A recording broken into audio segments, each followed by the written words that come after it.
আমাদের যে আবহাওয়ার পরিস্থিতি তাতে আগামী 7 দিনের যে আমাদের পূর্বাভাস, তাতে আগামী 24 ঘন্টায় সব জায়গাতেই শুষ্ক আবহাওয়া থাকবে পশ্চিমবঙ্গের সমস্ত জেলাতে। কিন্তু আগামীকাল 1 তারিখ বা থেকে 3 তারিখের মধ্যে উত্তরবঙ্গের কয়েকটা জেলা যেমন দার্জিলিং, কালিম্পং, জলপাইগুড়ি, আলিপুরদুয়ার মূলত বিক্ষিপ্তভাবে একটু জায়গা করে হালকা বৃষ্টিপাত হতে পারে। দার্জিলিংয়ের পাহাড়ি অঞ্চলে তুষারপাতেরও হালকাভাবে সম্ভাবনা রয়েছে। আর এখন আমাদের ন্যূনতম তাপমাত্রা দক্ষিণবঙ্গে সর্বত্রই শুষ্ক আবহাওয়া থাকবে।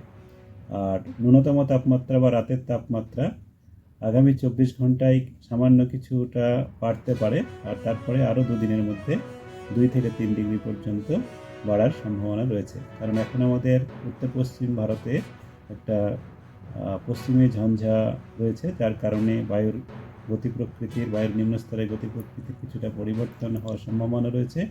তার জন্য বঙ্গোপসাগর থেকে আমাদের মূলত উপকূল অঞ্চল এবং পশ্চিমের জেলাগুলোতে কিছুটা জলীয় বাষ্প প্রবেশ করার সম্ভাবনা রয়েছে, যার জন্যে সকালের দিকে আগামীকাল থেকে আগামী 3 দিনের মধ্যে ঘন কুয়াশাও কয়েকটা জেলায় পাওয়ার সম্ভাবনা রয়েছে বিক্ষিপ্তভাবে। বাকি সমস্ত জেলাতেই হালকা থেকে মাঝারি কুয়াশা থাকবে।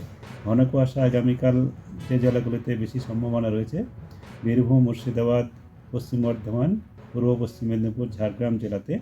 তারপরে আমাদের পরের দিনে পূর্ব পশ্চিম বর্ধমান, পূর্ব পশ্চিম মেদিনীপুর, দক্ষিণ চব্বিশ পরগনা, ঝাড়গ্রাম, পুরুলিয়া, বাঁকুড়া এইসব জেলাতে হওয়ার সম্ভাবনা রয়েছে।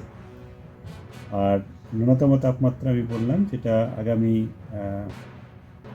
2-3 দিনে কিছুটা বাড়বে, তারপরে আবার একই রকম থাকবে 7 দিনের মধ্যে। কলকাতা তার পার্শ্ববর্তী অঞ্চলে যেটা বলা হয়েছে তাতে মূলত প্রধানত পরিষ্কার আকাশই থাকবে, তবে সকালের দিকে হালকা কুয়াশা আগামীকাল হওয়ার সম্ভাবনা রয়েছে। তারপরের দিনে হালকা থেকে মাঝারি কুয়াশা কিছুটা হওয়ার সম্ভাবনা রয়েছে। কলকাতায় সর্বনিম্ন তাপমাত্রা কাল 12 থেকে 13-র মাঝামাঝি থাকার সম্ভাবনা রয়েছে। তারপরে সামান্য কিছুটা বেড়ে 14-15 পর্যন্ত হতে পারে আগামী 3-4 দিনের মধ্যে। আর সর্বোচ্চ তাপমাত্রা যেটা আছে রাজ্যের আমাদের সব জায়গাতেই সর্বোচ্চ তাপমাত্রা এখন কম রয়েছে, আর সর্বোচ্চ তাপমাত্রা কিছুটা সর্বনিম্ন তাপমাত্রার সঙ্গে কিছুটা বাড়ার সম্ভাবনা থাকছে। এই হচ্ছে আগামী 7 দিনের মধ্যে পূর্বাভাস।